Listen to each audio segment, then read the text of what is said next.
afternoon, beautiful people. Welcome to the Motto with Nealo. How you guys doing? Firstly, I'd like to say a very happy Mother's Day to each and every single mother out there. We love you. We respect you. Thank you for creating, molding, and shaping the future leaders of tomorrow. To every single one that has unfortunately lost their moms, I just want to say much love to you. Make sure to speak to mommy from your heart.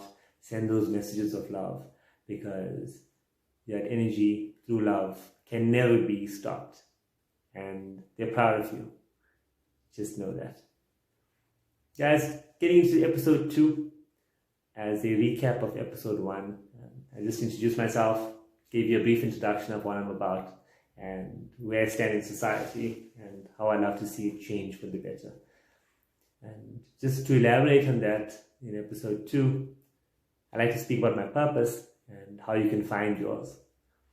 So I've been using a mission statement of my purpose over the last couple of years, and I finally found a word that can sum up every single word of those just in one statement. So my purpose in life is a Kickstarter, and the mission statement is I want to ignite the spark within you to achieve your embedded potential.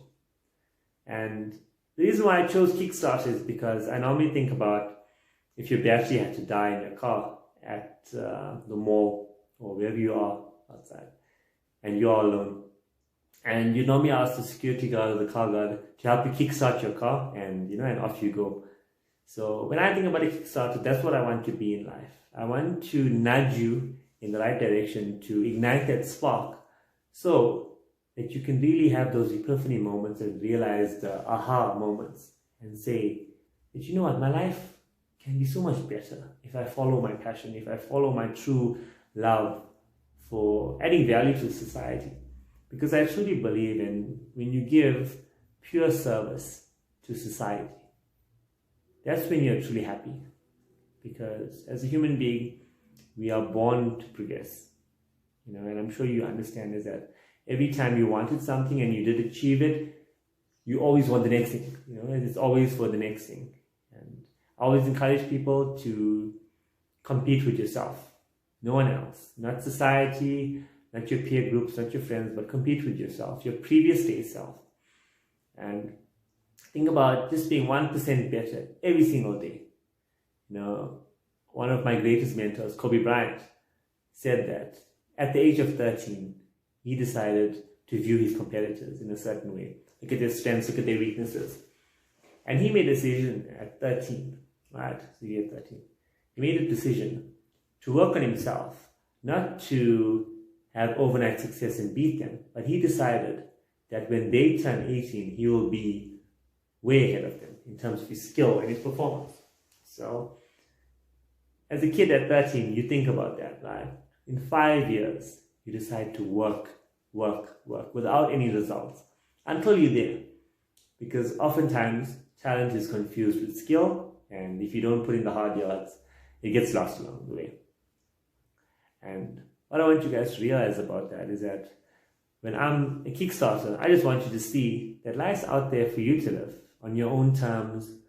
And as long as you're adding value and truly being a human, because so often we are losing our humanness, to say the least.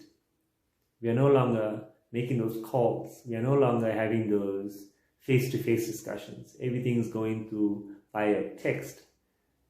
And I never understood that part, about a text, because you can never have a serious conversation via a text, because there's so many things that could be miscommunicated, and also the person reading it on the other side could be in a worse mood and may use that to influence the way they respond to you, rather than picking up the call. You cannot hide behind the security of a text.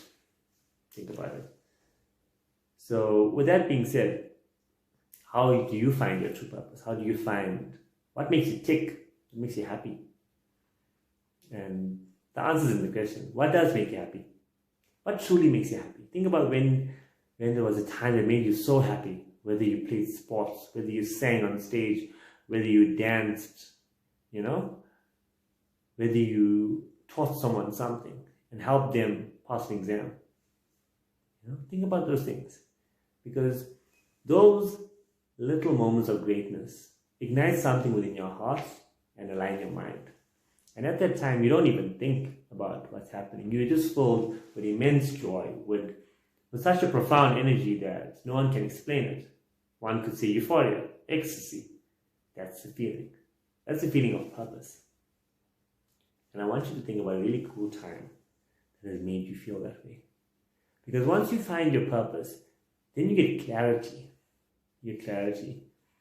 And a really good author, John Sani, says, you can't go and jump to being great without seeking clarity. Because clarity gives you the vision of where you should go. Currently, you need to weed out your garden. That's how you get clarity. Because maybe the friends that you have, the paradigms of thinking, the limiting beliefs that can't leave your system, are kind of keeping you back and blurring your actual vision.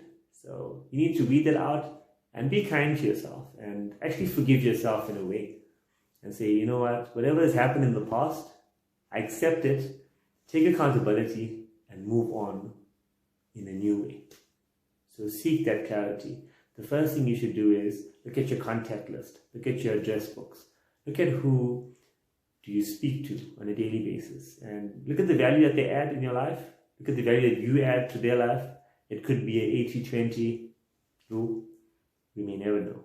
But unless you go through that task of really filtering who's around you and who's your social circle and who inspires and motivates and influences you, you can't move on to the next step of leveling up, shall I say.